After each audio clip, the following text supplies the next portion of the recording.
Hello friends, मैं Manish Chopra APS online classes में आपका एक बार फिर से स्वागत करता हूं। आज हम अध्याय फर्स्ट के जो एग्जाम्पल चल रहे हैं उनमें आज हम एग्जाम्पल नंबर देखेंगे 1.12। देखें, चार समान आवेश प्रत्येक स्मॉल क्यू मान का ए भुजा वाले वर्ग के चारों कोनों पर स्थित है। ये अपन ने पहले वर्ग बना दिया।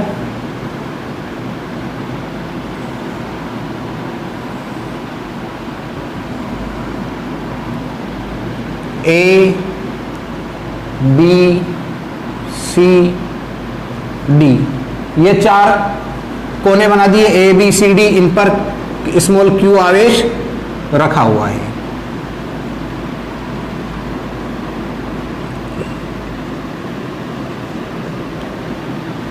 प्रत्येक की भुजा है स्मॉल ए।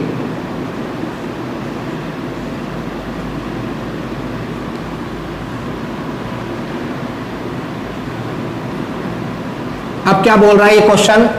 प्रत्येक आवेश पर शेष आवेशों के कारण परिणामी बल ज्ञात कीजिए। कोई भी एक आवेश ले लो, मैंने मान लिया कि ये आवेश है। इस आवेश पर इन तीनों आवेशों के कारण लगने वाला बल निकालना है। हम देखें, पहले यहां से बात करते हैं अपन ऐसे। जब ये आवेश इस आवेश पर बल लगाएगा तो प्रतिकर्षण बल लगेगा, सीधी सी बात है। ये लगा, एफ सी पर लग रहा है, एफ सी ए। अब ये आवेश इस आवेश पर बल लगाएगा, F C D, F C B. ऐसे ये आवेश इस आवेश पर बल लगाएगा, एफ सी डी। मान निकालें। देखो, यहां से यहां तक की दूरी अपने पास है, यहां से यहां तक की दूरी अपने पास है, यहां से यहां तक की दूरी अपने पास नहीं है, तो अपन इसका मान निकाल लेते हैं। ये आपको दिख रहा है, त्रिभुज दिख रहा है। त्रिभुज के अंदर ये कर्ण है।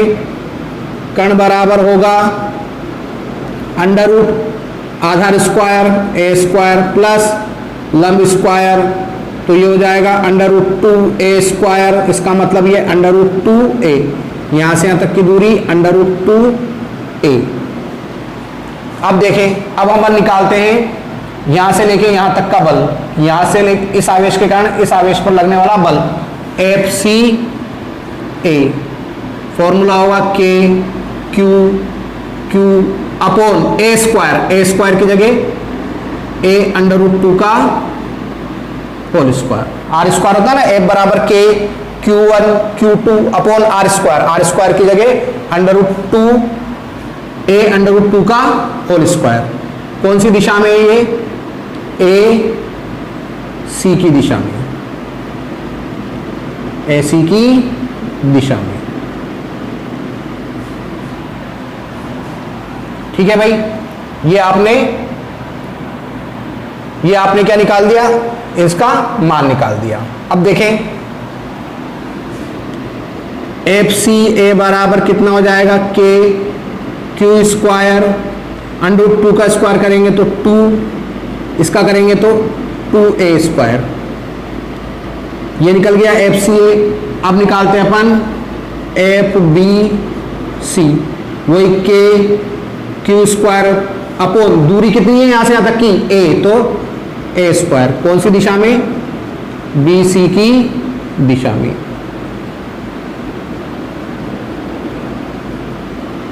अब ऐसे ही ये निकालते हैं, F B C, F C B. बल सी पे लग रहा है, तो एफ सी बी और एफ सी डी। ठीक है, एफ सी डी निकालेंगे तो वही निकलेगा के Q square upon A square. कौन सी दिशा में? डी सी की दिशा में। अब आपने ये देख लिया कि इस पर बल लग रहा है, इस आवेश पर एक बल ये लग रहा है, एक बल ये लग रहा है, एक बल ये लग रहा है। अपने को इसका परिणामी बल निकालना है, तीनों का परिणामी। सदिश के नियम लगाएंगे। देखें, ये बल और ये बल, इन दोनों के बीच बनने वाला कोण कितना है? 90 डिग्री। आपको पढ़ाते हैं कि अगर दो बल दो बल या दो सदिश अलग अलग दिशा में हैं या किसी कोण पर झुके हुए हैं, तो इनका परिणाम भी हमेशा इनके कटान बिंदु से होकर गुजरेगा। तो मैंने मान लिया ये एफ डैश इन दोनों का क्या है, परिणामी है। इन दोनों का परिणामी कहां से गुजर रहा है, इनके कटान बिंदु से होकर गुजर रहा है। तो एफ डैश का मान निकालते हैं पहले। एफ डैश बराबर फॉर्मूला होता है आर बराबर पी स्क्वायर की जगह एफ सी बी का square, P square plus Q square मतलब दूसरा सदिश एफ सी डी का square, P square Q square 2 P का मान F C B, P Q का मान F C D, cos theta की जगह कॉस 90। एफ डैश बराबर कितना हो जाएगा, कॉस 90 का मान होता है 0, F C B square plus F C D square. चूंकि एफ सी बी और एफ सी डी दोनों आपस में क्या है, बराबर परिमाण में, तो एफ डैश बराबर कितना हो जाएगा, F C B square plus F C B square. ठीक है भाई, तो ये कितना हो जाएगा, √2 एफ सी बी का मान रख देंगे, एफ डैश बराबर कितना आ जाएगा, √2 इंटू एफ सी बी का मान रखेंगे कितना है, के Q square upon A square. कौन सी दिशा में होगा ये, इन दोनों का परिणामी ए सी की दिशा में, ए सी की दिशा में। अब इन दोनों का परिणामी आ गया एफ डैश, तीसरा बल लग रहा है ये। अब इन दोनों का परिणामी तो ये आ गया, अब इन दोनों का परिणामी निकालना पड़ेगा। इन दोनों का परिणामी निकालेंगे तो ये दोनों सदिश एक ही दिशा में, जब दोनों सदिश एक ही दिशा में होते तो दोनों सदिशों का क्या कर देंगे अपन, योग कर देंगे। इसलिए एफ परिणामी बल एफ बराबर F dash plus F C A. F dash का मान कितना हो जाएगा, K Q square upon A square plus F C A का मान कितना हो जाएगा, एफ सी ए का मान देखें, एफ सी ए का मान है आपके पास के Q square upon 2a square. परिणामी की दिशा भी कहां होगी, ए सी की दिशा में। बस इसको सोल्व कर लें, के Q square upon A square common ले लें, यहां बचेगा √2, यहां बचेगा 1/2। तो f बराबर कितना हो जाएगा, K Q square upon A square, 2 LCM ले लेंगे, ये हो जाएगा 2√2 प्लस 1। ये आपका क्या निकल गया, प्रत्येक आवेश पर लगने वाला परिणामी बल ज्ञात हो गया। अगला क्वेश्चन है आपका, 4 माइक्रोकुलाम के अनंत आवेश x अक्ष पर 1 metre, 2 metre, 4 metre, 8 metre dash पर रखे हैं। इन आवेशों के कारण मूल बिंदु पर रखे 1 कुलाम आवेश पर बल ज्ञात कीजिए। देखें, पहले भी करा था अपन ने ऐसा क्वेश्चन।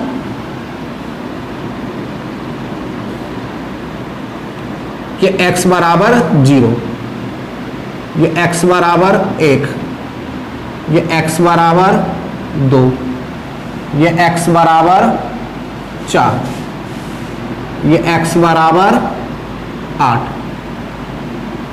ये इस प्रकार से रखे हुए हैं आवेश।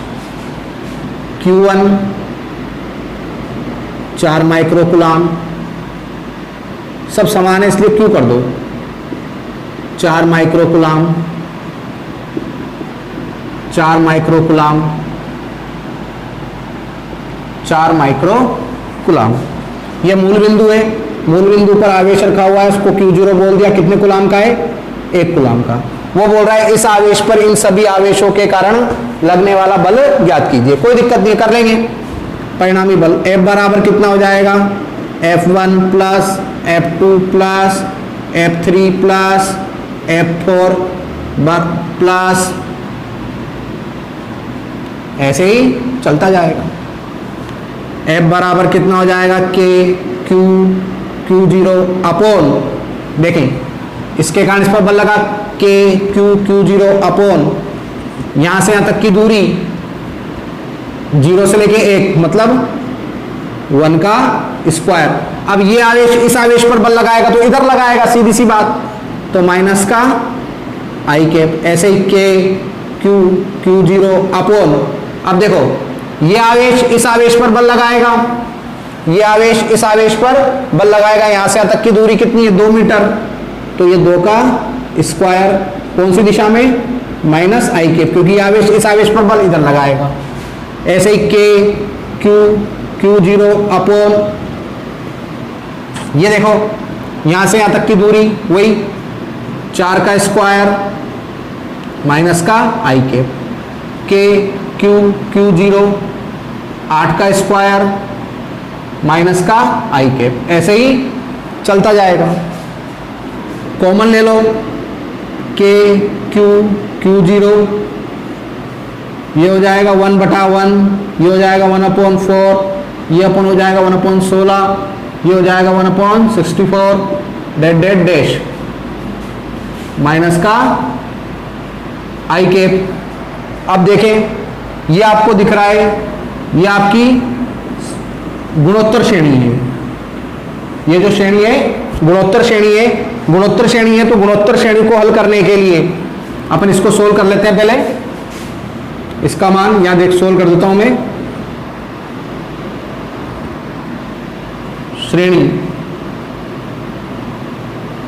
श्रेणी दे रखी है आपको 1/1, 1/4, 1/16, 1/64, कौन सी श्रेणी है, गुणोत्तर श्रेणी, गुणोत्तर श्रेणी, वो भी अनंत पदों वाली, अनंत पदों वाली गुणोत्तर श्रेणी का योगफल होता है A1 माइनस आर।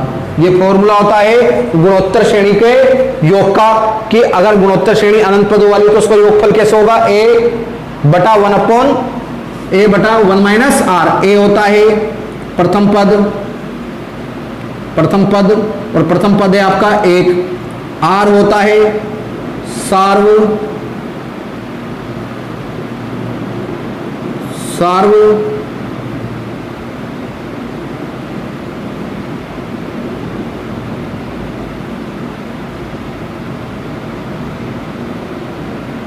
अनुपात।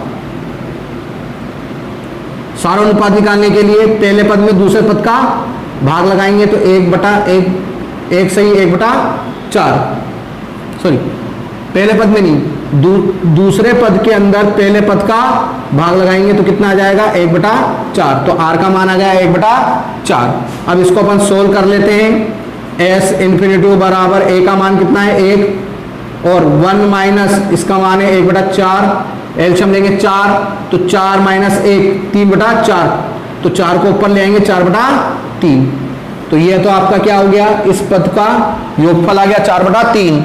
एफ बराबर के का मान होता है 9 × 10 की घात 9, क्यू का मान है 4 माइक्रो कूलम, माइक्रो का मतलब 10 की पावर -6, क्यू जीरो इसका मान है 1, इसको अपन ने सोल्व कर लिया, कितना आ गया 4/3 माइनस का आई कैप। अब इसको आप सोल्व कर लें, ये कट गया 3 × 9, ये हो जाएगा 4 × 16, 16 × 48 -48 इंटू ये हो जाएगा आपका 10 की घात 9, 10 की घात -6, तो 10 की घात 3 आई कैप। ये क्या आ गया, क्यू जीरो आवेश पर लगने वाला परिणामी बल आ गया। अगला क्वेश्चन है आपका 1.14, तेल की एक बूंद पर 12 इलेक्ट्रॉनों के बराबर आवेश है। तेल की एक बूंद है जिस पर आवेश जो है वो 12 इलेक्ट्रॉनों के बराबर है। ये स्थिर विद्युत क्षेत्र में 2.25 न्यूटन अपॉन कूलम में संतुलन अवस्था में बनी रहती है। देखें सबसे बड़ी बात, ये विद्युत क्षेत्र है, ये मान लिया विद्युत क्षेत्र है, विद्युत क्षेत्र की दिशा प्लस से माइनस की ओर होगी। ये एक बूंद है, बोल रहा है ये स्थिर विद्युत क्षेत्र में संतुलन अवस्था में बनी रहती है। संतुलन अवस्था का मतलब यह है कि इस बूंद का जो भार है W = mg, इस बूंद का जो भार है वो इस विद्युत क्षेत्र के विद्युत बल से संतुलित होगा। अगर इस विद्युत बल से ये भार संतुलित हो जाएगा तो ये बूंद जो होगी वो संतुलन अवस्था में होगी, ना तो नीचे गिरेगी ना ही ऊपर जाएगी, बीच में अटकी रहेगी। यदि तेल का घनत्व इतना हो तो बूंद की त्रिज्या आपको ज्ञात करनी है। देखें कैसे ज्ञात करेंगे, आपको दिख रहा है F बराबर क्या हो रहा है, संतुलन की अवस्था में, संतुलन की अवस्था में F बराबर कितना है, mg। अब आपको दिख रहा है F होता है विद्युत बल, बल का फॉर्मूला होता है QE mg। अब वो बोल रहा है आवेश जो है, तेल की एक बूंद पर आवेश जो है वो 12 इलेक्ट्रॉनों के बराबर है, तो Q बराबर होता है me, Q बराबर me इंटू कैपिटल E बराबर mg। me द्रव्यमान बराबर होता है आयतन इंटू घनत्व, आयतन होता है 4/3 गोल बूंद है 4/3 pi R cube, 4/3 pi R cube. द्रव्यमान बराबर आयतन इंटू घनत्व, घनत्व कितना होगा रो इंटू जी। फॉर्मूला निकालेंगे, आर क्यूब का फॉर्मूला निकलेगा 3ne capital E upon 4 pi rho G. R बराबर आ जाएगा formula 3ne capital E 4 pi rho G. एक बार देख लें, ne 3 को इधर मल्टीप्लाई करा 3ne 4 पाई नीचे चला गया रो जी। आर का फॉर्मूला हो जाएगा 1/3। ये मान रखेंगे, 3n का मान है 12, E होता है 1.6 × 10 की घात -19, कैपिटल E का मान है 2.55 बटा 4 पाई का मान 3.14, रो का मान है आपका 1.26 × 10 की पावर 3 इंटू जी का मान होता है 9.8 या 10। ये रख दिया आपने। अब इसको आप सोल्व कर लेंगे तो आपकी बूंद की त्रिज्या आपको प्राप्त हो जाएगी, तेल बूंद की त्रिज्या आपको प्राप्त हो जाएगी। धन्यवाद। आज की क्लास में हम इतना ही करेंगे। Thank you.